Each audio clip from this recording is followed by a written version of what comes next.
¿Qué tal amigos de Entre Tejas? Bienvenidos a este programa de Entre Tejas TV, en que vamos a tener oportunidad de presenciar una entrevista que tuvimos oportunidad de realizarle en el 2013 al doctor Eberto Morales.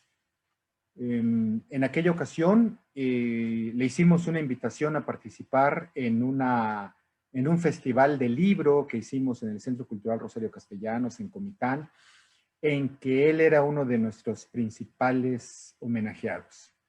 El doctor Eberto Morales es sin duda uno de los grandes escritores del estado de Chiapas y precisamente en aquella época, de manera muy reciente, había tenido oportunidad de leer su obra Jovel, Serenata a la gente menuda.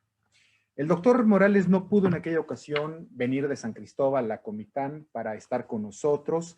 Sin embargo, concertamos una entrevista que habríamos de realizarle en su domicilio en San Cristóbal de las Casas, Chiapas, para después proyectarla en el festival de libro que realizamos en Comitán.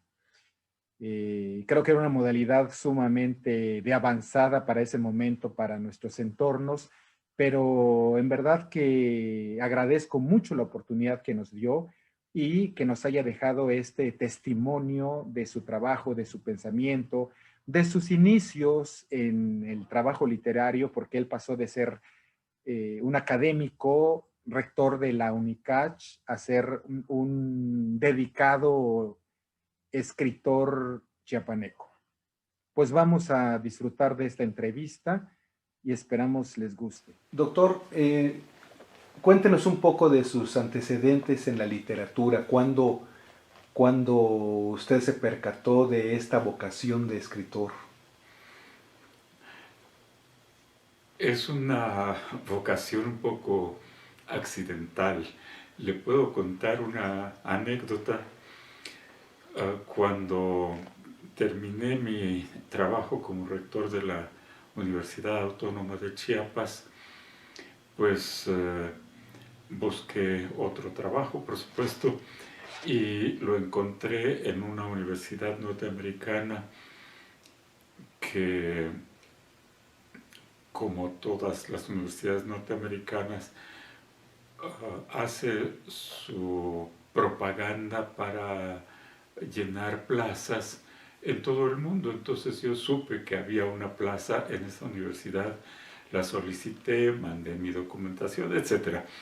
Y es un concurso abierto, muy abierto. Entonces, pues para mi sorpresa me llamaron porque había quedado entre los 3 últimos y tenía que asistir a una serie de eventos en que yo tendría que dar unas clases, unas conferencias, platicar con el profesorado, con los administradores, con el rector.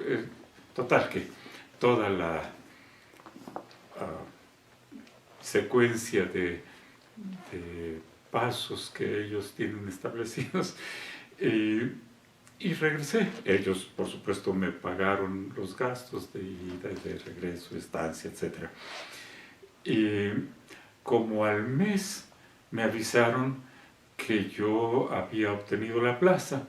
Y entonces ya tuvimos que hacer todos los movimientos para irnos, mi esposa, mis hijos y yo. Y pues ya me empecé a establecer y como al tal vez mes de ya haber comenzado las clases, el decano de la facultad, le llaman decano allá, aquí le llamaríamos director, me llamó para decirme que necesitaba que le entregara mi proyecto de investigación. Allá cualquier profesor universitario tiene obligación de hacer investigación.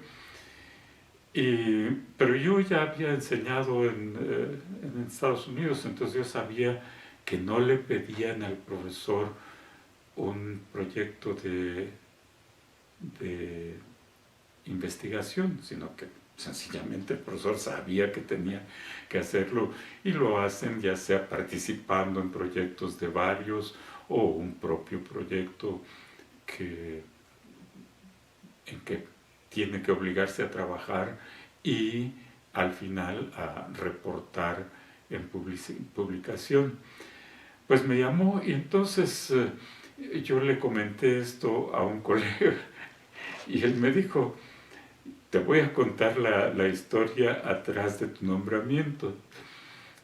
De los 3 que quedaron finalistas, uno no se presentó y quedaron solamente tú y una profesora francesa con un doctorado de la Sorbona. Y usted sabe lo que significa la Sorbona para cualquier universidad. Entonces el director de la facultad votó por la señora de la Sorbona. Ni sé si era señora, señorita. Pero todos los demás votamos por ti. Entonces él, para cortarlo, no te quiere, así de fácil, dice, no fuiste su elección. Y entonces pues empieza a ponerte pues alguno que otro tropiezo para ver si te desesperas. Y me lo contó con tanta llaneza, con tanta amistad. Y yo dije, pues yo ya me comprometí a entregarle un proyecto en 3 meses y se lo voy a tener que entregar. Y me puse a trabajar en un proyecto histórico. Yo quería hacer una historia de la parte que quedaba durante la colonia entre la Nueva España y del otro lado de las montañas, Guatemala. Entonces hice mi proyecto, me llevó pues todas las noches de todos los días porque era muy pronto para hacer un proyecto tan grande. Reduje el proyecto a los primeros 100 años de la colonia y pensé, pues esto voy a entregar. Y al cumplirse los 3 meses fui a entregarle mi proyecto a este señor. Lo leyó con mucho interés. Quiero decirle que él era un historiador de algún renombre. Era el decano de la facultad que aquí llamaríamos de Letras y Ciencias Sociales. Yo pertenecía al departamento de letras. Leyó y entonces al final me dice, yo no sabía que usted trabajaba en el departamento de historia. Y yo sentí que me habían dado un golpe a media cabeza, licenciado, porque ya llevábamos 4 meses de clases. Significaba que tenía la capacidad para correrme, ¿verdad? Porque estaba yo trabajando un proyecto en un departamento que no era mi departamento. Él lo sabía perfectamente, así es que su pregunta fue puramente retórica, ¿verdad? Y un poco sardónica.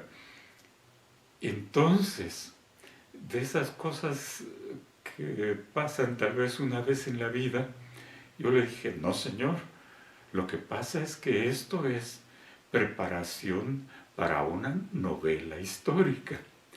Licenciado, le juro que yo nunca había escrito ni un cuento, mucho menos una novela. Y así fue como nació Jovel, por la purísima necesidad del trabajo. Así es que lo que usted me dice de vocación en la escritura o en la literatura no es tal.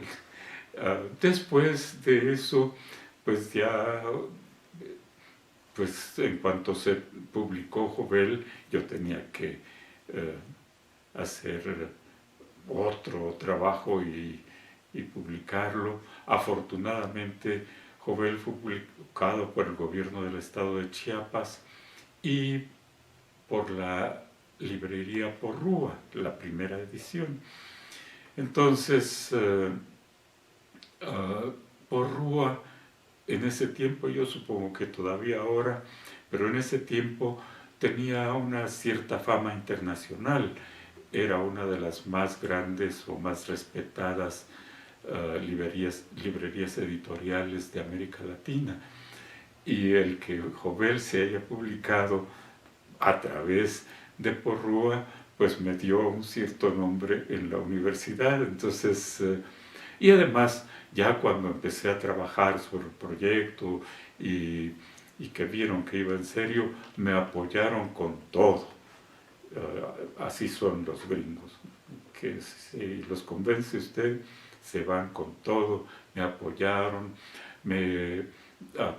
con viajes pagados por ellos a Chiapas varias veces, a España, a Guatemala, a España. Yo estuve temporadas en Ciudad Real, en Burgos, en diferentes partes de España, para más que tener el conocimiento, tener la perspectiva directa de lo que después iba yo a escribir. Esa es mi vocación. Cuéntenos, doctor, un poco sobre su experiencia en este trabajo documental de investigación, por ejemplo, en Ciudad Real, o qué otros archivos pudo trabajar, investigar para poder hacer este trabajo. Le voy a decir primero, licenciado, que no me nació de la noche a la mañana la idea de adentrarme en la historia de la región. Ya llevaba unos 2 años o más leyendo acerca del tópico por otra cosa totalmente incidental. Alguien en la radio de San Cristóbal, con ocasión, ya no sé si de 445 años de la ciudad o algo por el estilo, leyó un pasaje de Fray Alonso Ponce por radio, en que hablaba de cómo estaban ya estableciéndose en esta ciudad los españoles que habían venido, cómo tenían caballos, cómo tenían nuevos accesos a flora, a fauna desconocida para ellos en España, etc. Y me emocionó mucho esa lectura. Mi esposa es de San Cristóbal, y entonces en ese momento, pero sin que yo pensara en un trabajo prolongado sobre el asunto, yo pensé adentrarme en la historia de la región y algún día, pero algún día muy lejano, escribir algo y dedicárselo a mi esposa. Así es que cuando le presenté ese proyecto al decano de que le hablo, yo ya tenía un cierto respaldo. Pero cuando vi que efectivamente me apoyaban para hacer el trabajo de que se hablaba, entonces viajé a España, más que todo para seguir la ruta que yo ya me había trazado de los españoles que fundaron Ciudad Real de España. Y lo hice con toda la calma, no a pie esa vez, sino que renté un coche, pero pues deteniéndome en cualquier panorama que me gustaba. Y para ese tiempo yo ya había empezado a escribir precisamente ese viaje de los españoles a la fundación de Ciudad Real, que seguramente usted ya leyó. Y me di cuenta de que todo lo que había yo leído y la imagen que había yo creado en mi mente de eso no coincidía para nada con lo que estaba yo viendo. Sobre todo recuerdo que llegamos, porque fuimos mi esposa y mis 2 hijos en ese viaje, llegamos a un alto en los montes de Toledo, apenas del otro lado de Toledo, y que se llama Los Llévenes. Según mis lecturas, de Los Llévenes ya seguía la bajada para el valle del río Guadiana.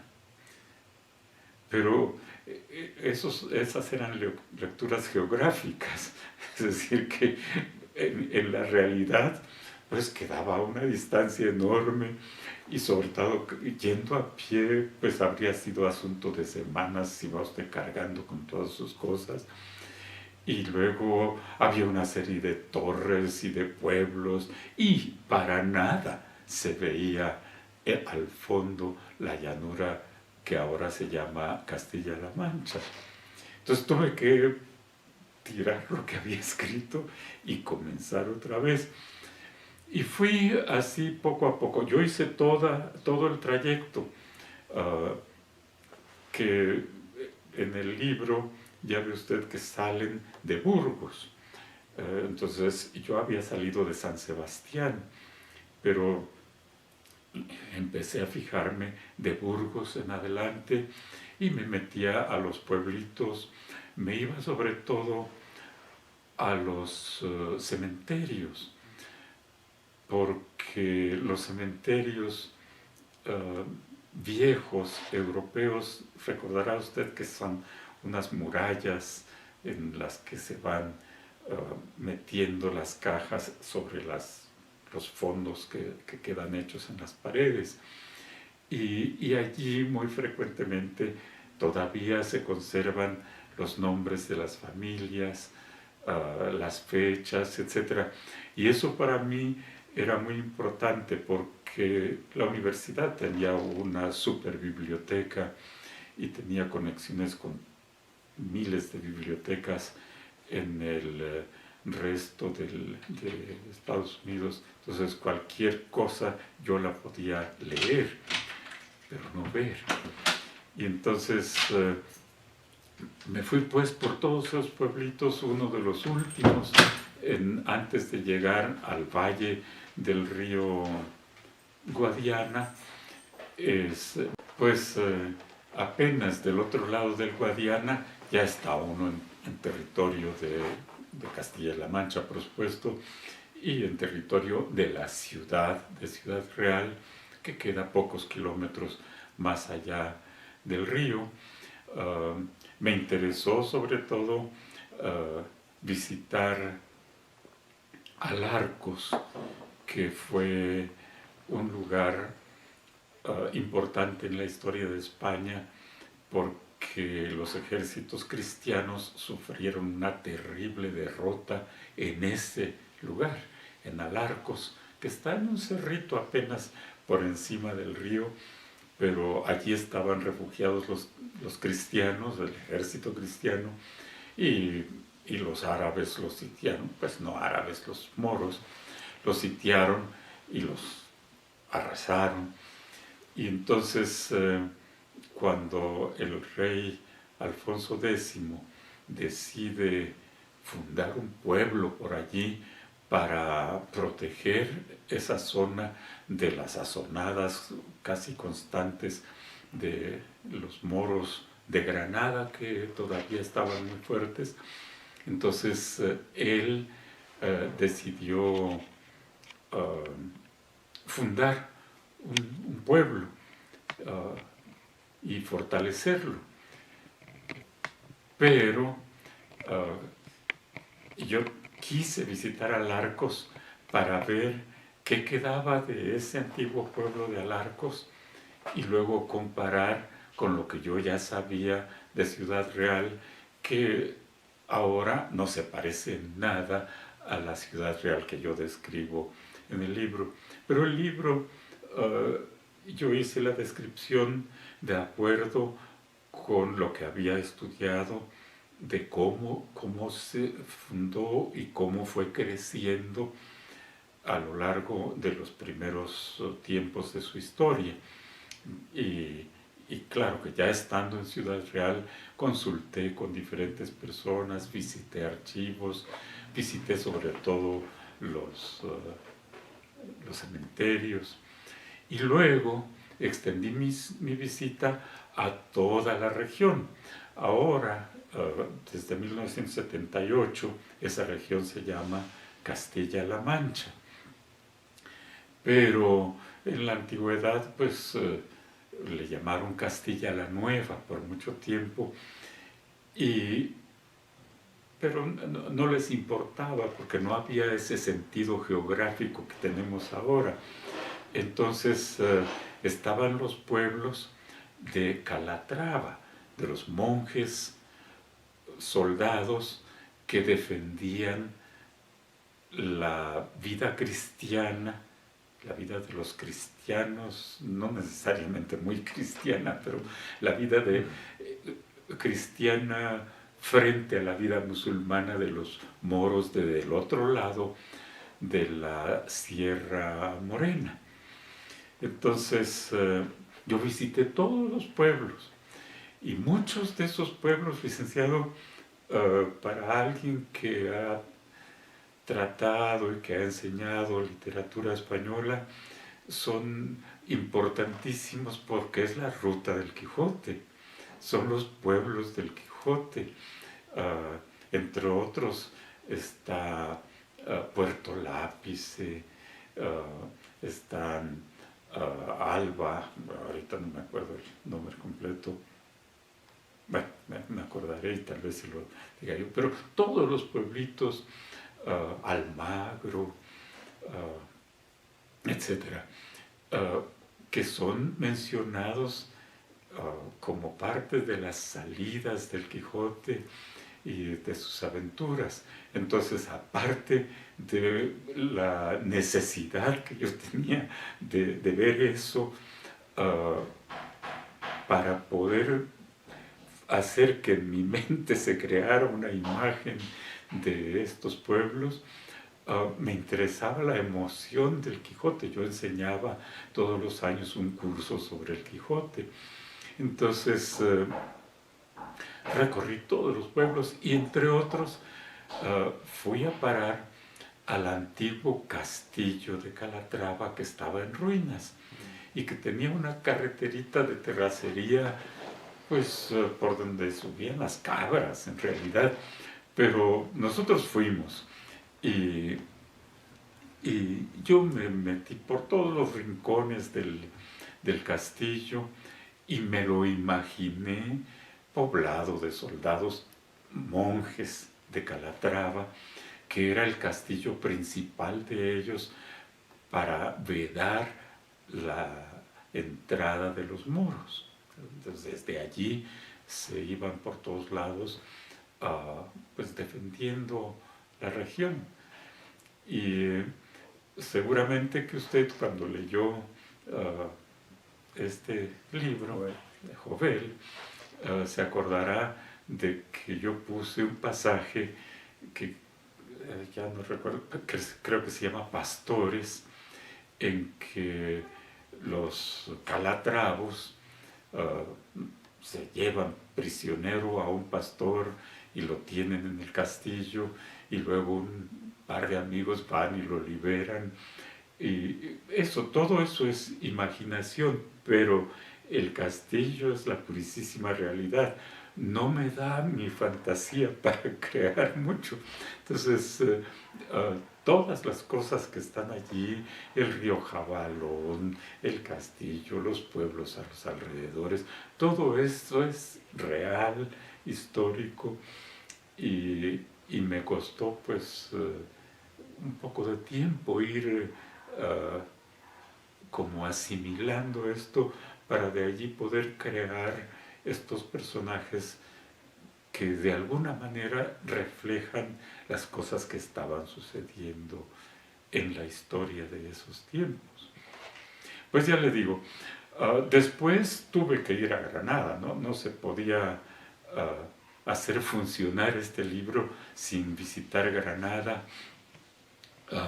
y Granada la recorrí totalmente a pie porque no era posible con un carro tener el sentido de lo que es Granada. Y puse a Granada en el último capítulo de la parte de España.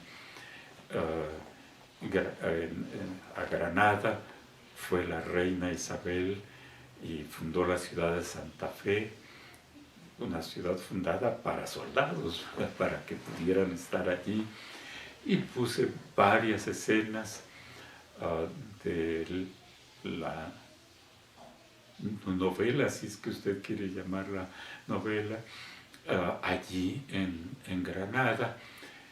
Y sobre todo me servía Granada para hacer la conexión entre los soldados y las gentes que apoyaban a don Fernando y a doña Isabel en la toma de Granada. La guerra duró 10 años.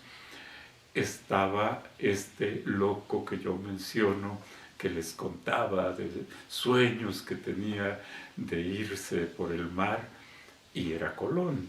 Y eso es también totalmente histórico, claro, no en la forma que lo cuento yo. Entonces yo quería conectar eso con una familia de Ciudad Real.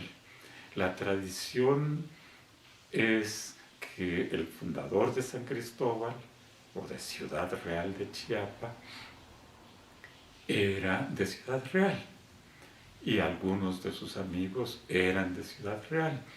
Entonces yo quería de alguna manera establecer la relación entre este muchachoncito que fue a esa guerra de Mirón casi, y su viaje, su venida al Nuevo Mundo, muchos años después. No sé si esto es lo que le interesa. Sí, por supuesto. Lo que yo veo, doctor, es que en verdad Jovel y esa parte que tiene que ver con aquel lado del Atlántico, con España, pues al final de cuentas es una metáfora también de una continuidad de Cervantes y del Quijote, ¿no? Usted fue a hacer su camino de Compostela nuevamente en búsqueda de todos esos lugares que conectan a el Quijote con Jovel, con San Cristóbal, ¿no? A través de la creación literaria. Así es. ¿Cómo supo usted que yo fui a Compostela? Bueno, usted va a saber de mí más de lo que yo creo. No. Sí, efectivamente fui. Y claro, esto ya no tiene mucho que ver con la novela Jovel, pero sí fui 2 veces a hacer el camino, ese sí a pie. Y ahora que ya estoy tan viejo, pienso cómo lo pude hacer. Son 800 kilómetros a pie. Pero hay un lugar en el camino que se llama Puente de Órbigo, sobre el río Órbigo.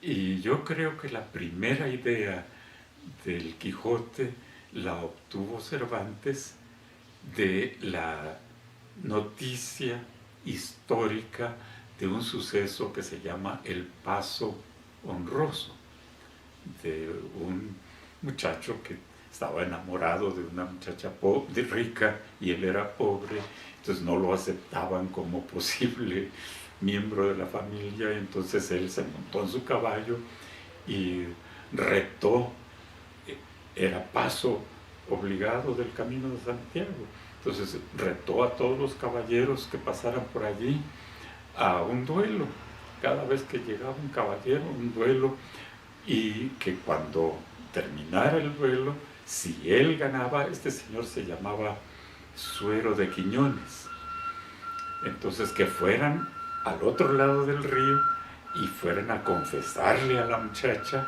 que no había caballero en el mundo como Suero de Quiñones y que no había mujer más hermosa en el mundo que él. Dulcinea del Es Toboso. la esencia del Quijote. Pero esto no tiene mucho que ver con... Doctor, sí tiene mucho que ver porque a final de cuentas el oficio de un escritor está compuesto de todas esas experiencias en la vida. En este momento de su vida, compártanos cómo todos estos sucesos van teniendo acogida en la mente del novelista y qué proyectos está usted ahora trabajando y cuáles tiene hacia futuro por preparar. Es decir, sin duda que este cúmulo de experiencias, de conocimientos, nos darán a un Heberto Morales aún más sólido en su trabajo creativo y en su oficio de escritor. Licenciado, yo fui por muchos años pues enseñante, casi pues toda mi vida en instituciones universitarias y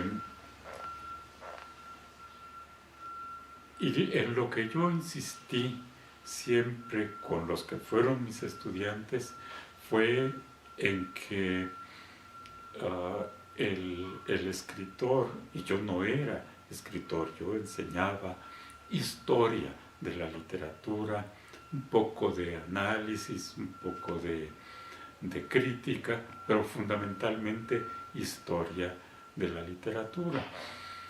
Y entonces yo les decía, si algún día alguien de ustedes quiere ser escritor, tiene que leer a los grandes escritores, no importa de qué origen, de qué lengua o en qué lengua, pero lo fundamental es leer.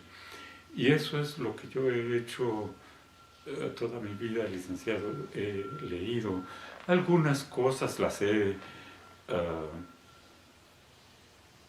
complementado con la realidad de la vida, he viajado, he tenido oportunidad de viajar.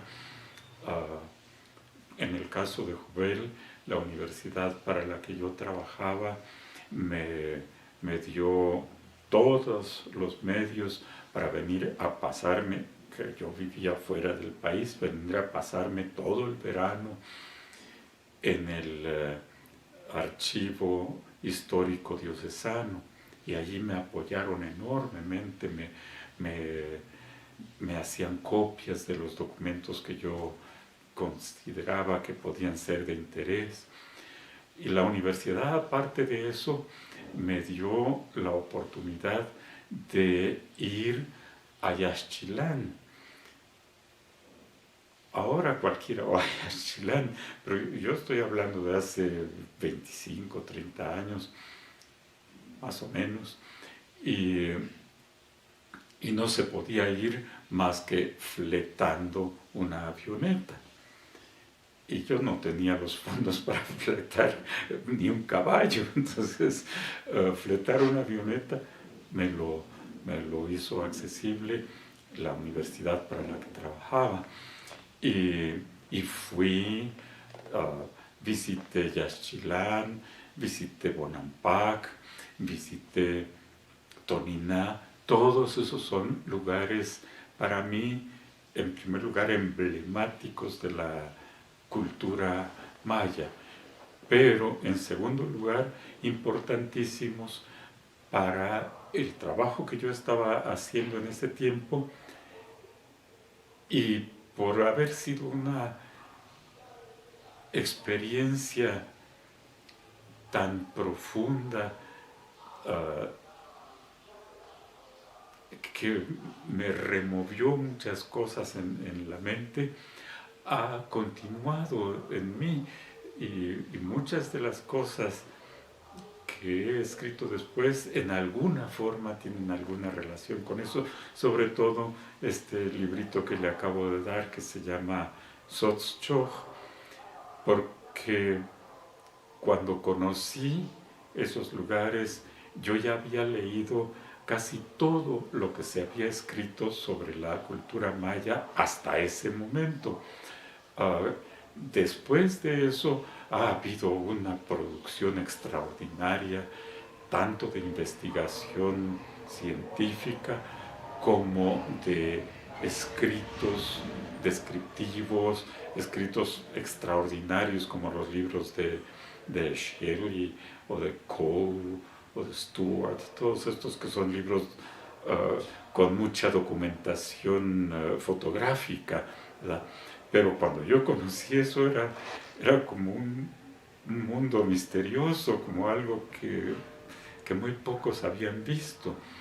Entonces, mucho de eso quedó de alguna manera en el fondo de mí y me ha empujado a tocar de manera directa o indirecta esa experiencia. Los archivos, yo visité, como le digo, por meses cada año el archivo histórico diocesano, que es un tesoro y que yo creo que es un tesoro todavía que da para explorar por mucho tiempo, sobre todo ahora que lo han modernizado, tienen computadoras, tienen organizado el archivo. Cuando yo lo conocí, pues habían puesto los legajos, según les parecía que iban juntos y estaban en unos libreros de madera de pino y era entonces llegaba uno y sacaba algo y a ver qué había, ¿no? Ahora ya eso está bastante documentado.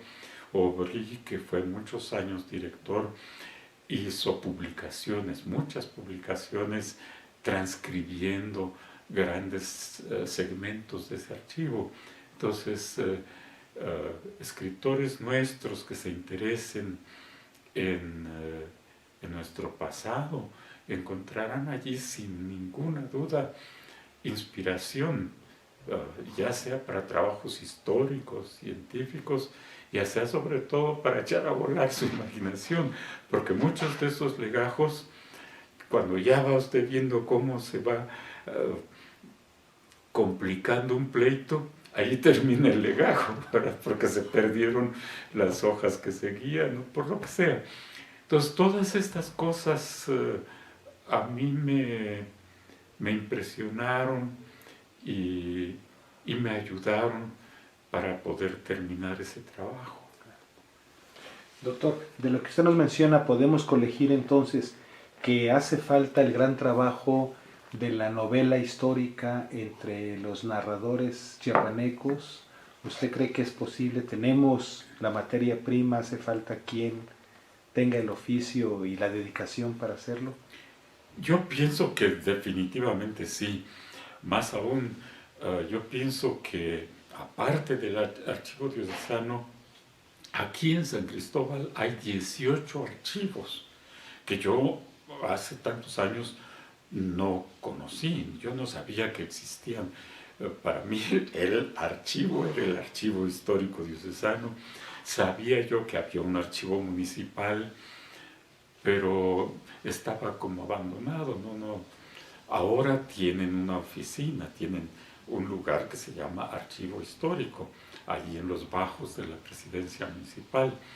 Pero ahora yo sospecho que casi en cada cabeza municipal hay un archivo que no es solamente el archivo eclesiástico, que era lo que con mayor frecuencia se guardaba, sino que hay archivos civiles, hay archivos que tal vez no llamaríamos archivos en el sentido más estricto de la palabra, papeles familiares que los han conservado por cualquier razón, porque son las escrituras de su casa, pero su casa ha estado en su familia 300 años o quién sabe cuántos, quién sabe cuántas cosas puede uno aprender de allí y transformarlo a través de la imaginación en todas partes.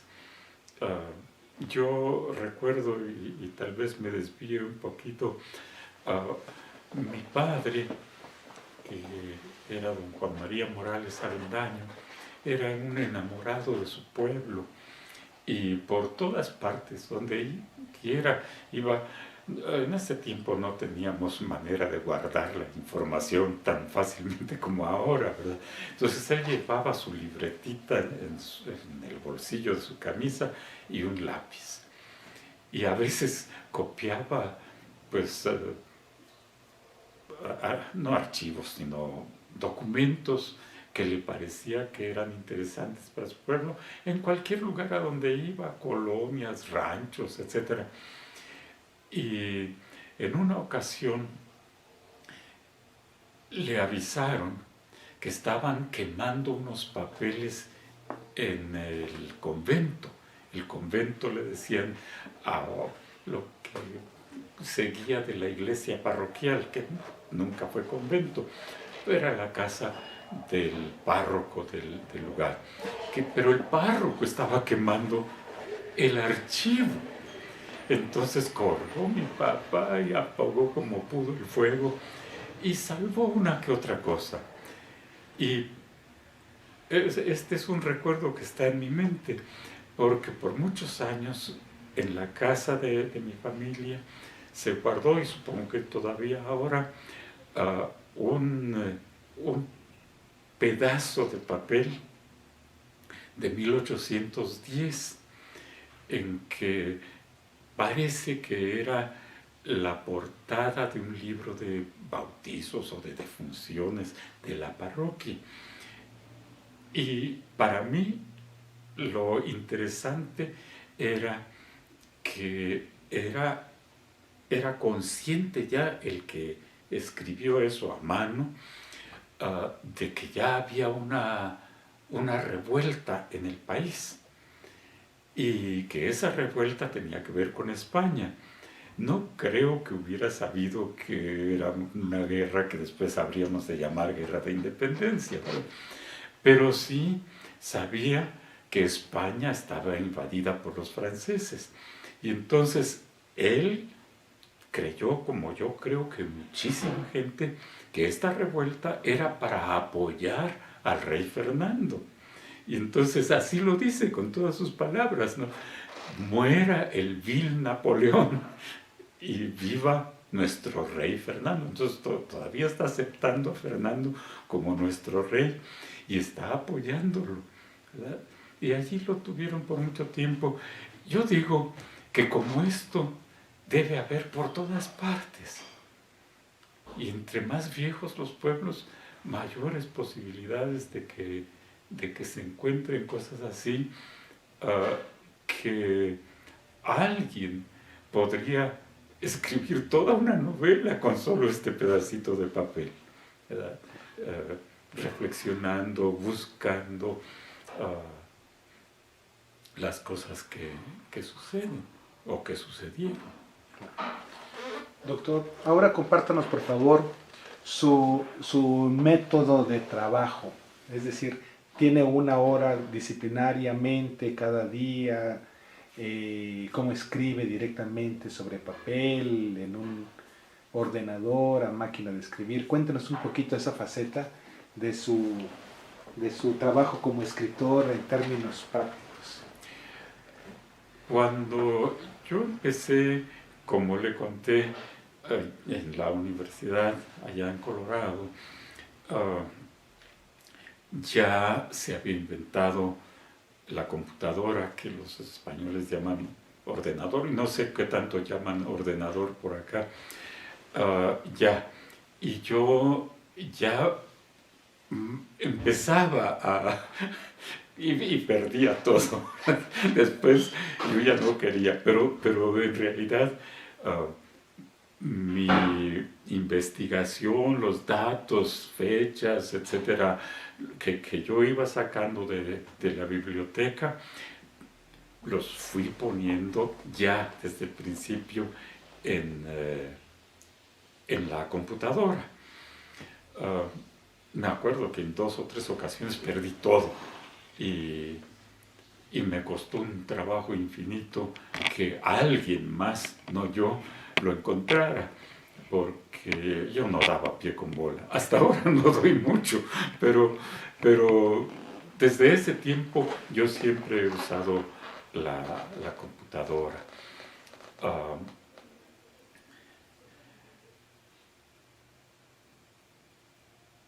en realidad yo usaba la computadora como máquina de escribir, ¿verdad?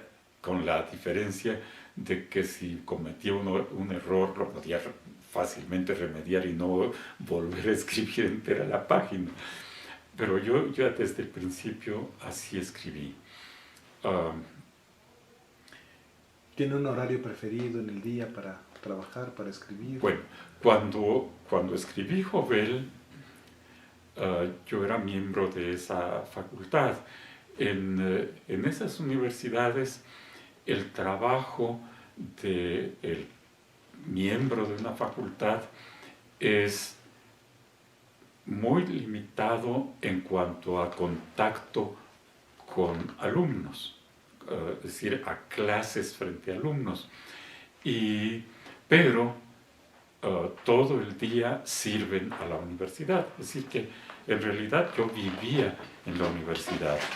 Entonces, fuera de preparar, yo enseñaba 9 horas de clase por semana. Eso era todo, pero yo era de tiempo completo y exclusivo, es decir, que yo no podía estar trabajando para nadie más, trabajaba para la universidad. Entonces, aparte de preparar mis clases y de darlas cuando correspondía, todo el resto del tiempo era para que yo me dedicara al trabajo de investigación en que estaba yo comprometido. Así fue para Jovel, así fue para Yucundo, y así fue inclusive para Canción sin Letra, que fueron libros que tuve que entregar como resultado de investigación a la universidad donde trabajaba. Después, cuando ya me vine a vivir aquí, pues no tengo que responderle a nadie, ¿verdad? Y escribí Cántaros, que no sé si usted conoce, así escribí Sangre en la niebla, y así escribí Xochitl. Y para esto, pues, he tenido que recurrir a libros que yo tengo porque no tengo acceso fácil a una gran biblioteca por acá, sobre todo a una biblioteca que responda a lo que yo necesito hacer. Pero me paso fácilmente 4 a 6 horas ante la computadora, y le digo expresamente ante la computadora, no necesariamente escribiendo, sino viendo qué ideas me ante el vienen. confesionario que Sí, es la computadora. Porque hay días, como seguramente usted sabe, en que aunque se pegue usted un tiro no sale nada de la cabeza. Y hay días en que está uno un poco más alerta o más tranquilo, o que ha oído algo, y entonces escribe uno con mayor facilidad. Al principio usted me preguntó si tenía algún trabajo en puerta, y le diré que el rector de la Universidad Autónoma de Chiapas me encomendó escribir una novela basada en lo que yo sé de la historia de la Universidad de Chiapas. Ese es un compromiso directo con él, y en cuanto yo lo tenga terminado, pues se lo voy a entregar a él directamente, y él sabrá qué hace, porque escribir algo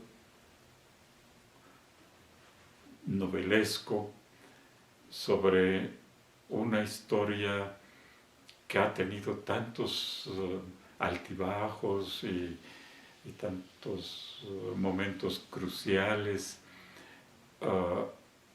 se presta a la escritura de la novela, pero se dificulta por dos razones. Una, la fuente de información.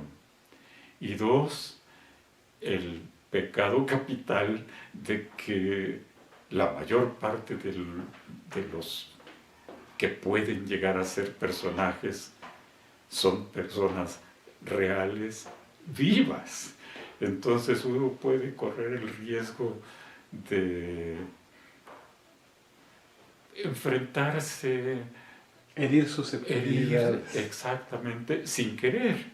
Los orígenes de nuestra universidad, ¿a cuándo se remontan? Porque yo estaba pensando, doctor, preguntarle si detectó ya algunos personajes, un clavijero, un Abadi Keipo, uno de estos grandes humanistas que haya confluido en algún momento en la historia de nuestra UNACH.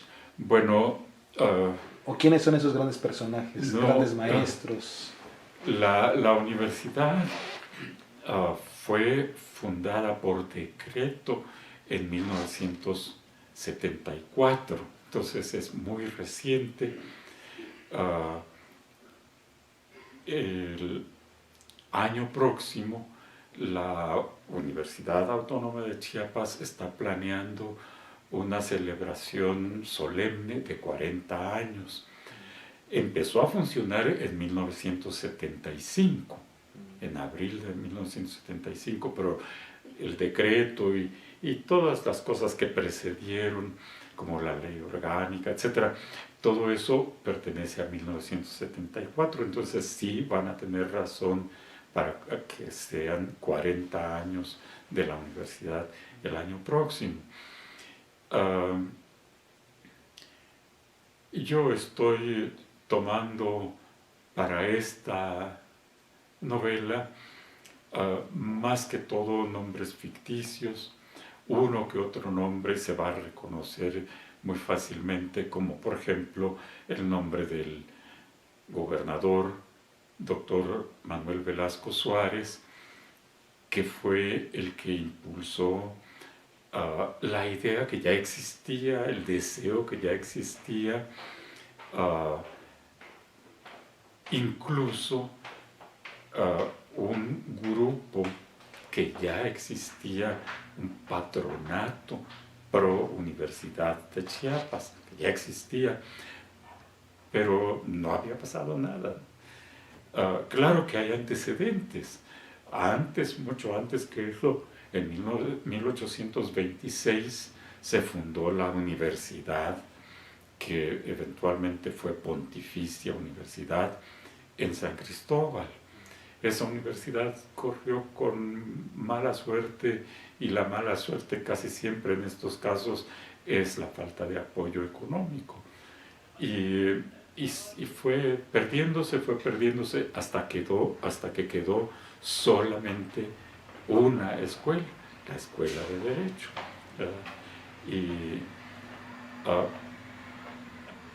Y esa Escuela de Derecho se incorporó a la nueva universidad, lo mismo que la Escuela de Medicina. La Escuela de Medicina la fundó el doctor Velasco Suárez un par de años antes de que se aglutinaran ciertas escuelas, como la Escuela de Ingeniería, la Escuela de Administración. Las aglutinaron para que empezara a funcionar como institución comunitaria, es decir, como institución única, universitaria, y tuvieron la idea de fundar la universidad al mismo tiempo en diferentes lugares del estado, como Tapachula, como posteriormente Villaflores, Huehuetán, que inició sus labores en Tapachula, pero luego ya se concentró el estudio de ciencias agrícolas en Huehuetán. Posteriormente, muy posteriormente, se han ido fundando otras otros campus de la universidad en diferentes lugares como Comitán, por ejemplo. Pero yo traté de evitar el mostrar personas que en la novela son personajes, pero que se derivan en muchos casos de personas reales, porque, por lo que le decía antes, que es problemático. Y eso, pues, ya está por terminarse. Doctor, menciónanos por favor 3 o 4 de sus autores favoritos para saber por dónde va el gusto literario del doctor Eberto Morales. Bueno, Obras. En la literatura española, por supuesto, pues Don Miguel. Y como le dije antes, yo enseñaba un curso sobre El Quijote, no sobre Cervantes, pero pues tenía que darse una introducción sobre Cervantes para los estudiantes que terminaban la licenciatura en letras españolas. Todos los años yo enseñaba un curso sobre El Quijote. Entonces eso está dentro de mí y no me lo puedo sacudir tan fácilmente. De la historia de la literatura española, Don Benito Pérez Galdós. Pereda, porque yo he sentido que de alguna forma lo que escribo tiene que ver con las costumbres de mi tierra, con los recuerdos, las memorias de mi tierra, y Pereda pues es el gran antecesor de esta manera de ver las cosas.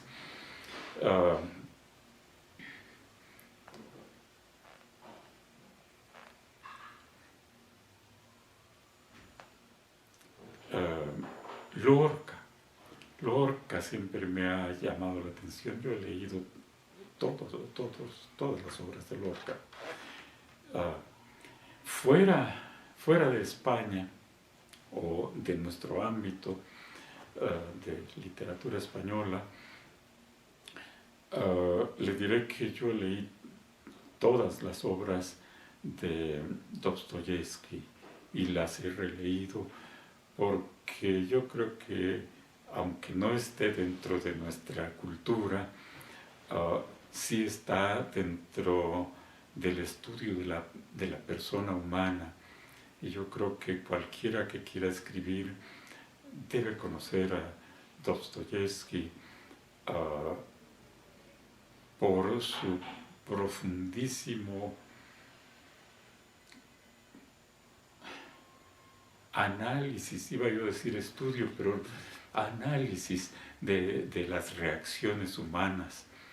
Y yo nunca voy a decir que en mis trabajos aparece el influjo de Dostoyevsky, sin embargo yo lo he sentido en mí. Por formación literaria, pues yo tuve que leer una infinidad de cosas que tal vez no vale la pena mencionar aquí porque podría sonar a vanidad y no es el caso, pero yo he pasado la vida leyendo y dando una que otra clase sobre las cosas que he leído, pero yo no pienso que alguien a las alturas de nuestra humanidad pueda dedicarse a escribir sin antes dedicarse a leer. Y yo tuve la oportunidad de conocer Comitán en 1948. Tenía yo poco más de 12 años y fui, y por supuesto que es un Comitán de leyenda, algo que ya muy pocos recordarán. A mí me hizo una impresión muy profunda Comitán,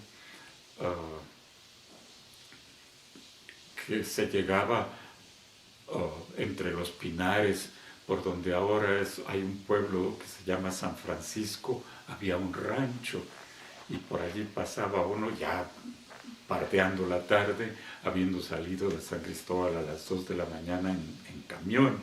Entonces, el puro hecho de llegar en el mismo día a Comitán era una maravilla. Pero para mí Comitán fue un impacto muy grande desde el momento en que entré por primera vez. Era una ciudad muy pequeña comparada con cómo ha crecido ahora y cómo se ha diversificado en tantísimos aspectos.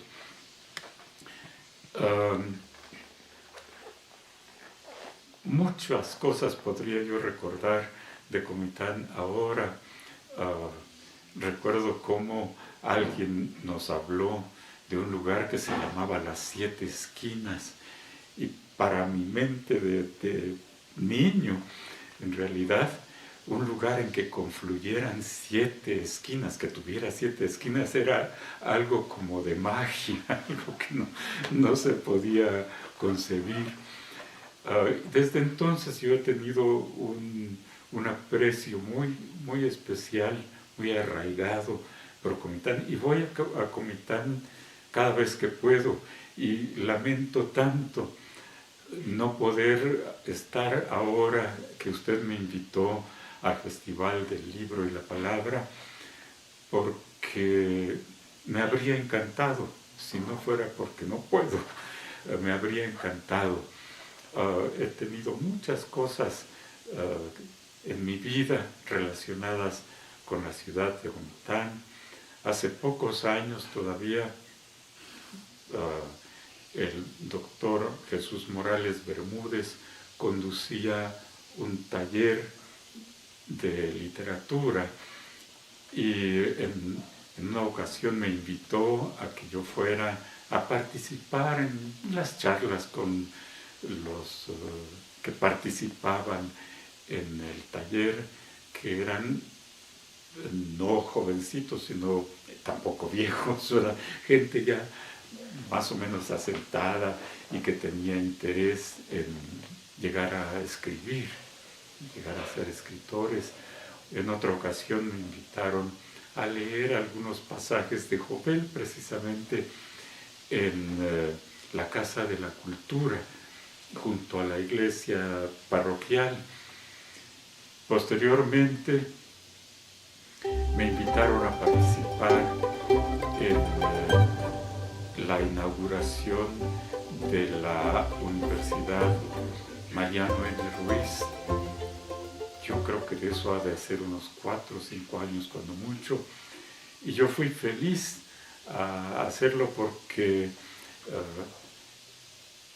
esa universidad es como la culminación de una serie escalada de pasos que no sé si por prudencia o por necesidad se fueron dando lentamente a lo largo de muchos años, y ojalá que fructifique. Y se me hizo que esa universidad nacía como muy adecuada a la historia cultural de Comitán. Iban a tener, y supongo que están teniendo, carreras en historia, en humanidades, en literatura, en periodismo, es decir, carreras que la mayor parte de las universidades no públicas no ofrecen, porque no dan dinero, ¿verdad? No producen dinero, y eso se me hizo muy de Comitán. Y me invitaron a que yo dijera unas palabras en esa ocasión, y las dije, que creo que me salieron de adentro. Saludar a Comitán a través de este festival, a través de usted, licenciado, no es ningún trabajo, al contrario, se me acortan las palabras porque no sé ni qué decir, porque les repito, Comitán ha sido para mí un lugar de predilección y me siento vivo cuando he ido. He ido con mi esposa, he ido con mi nieta cuando tenía 3 o 4 años, corriendo por allí, por donde antes hubo una pérgola, y corriendo por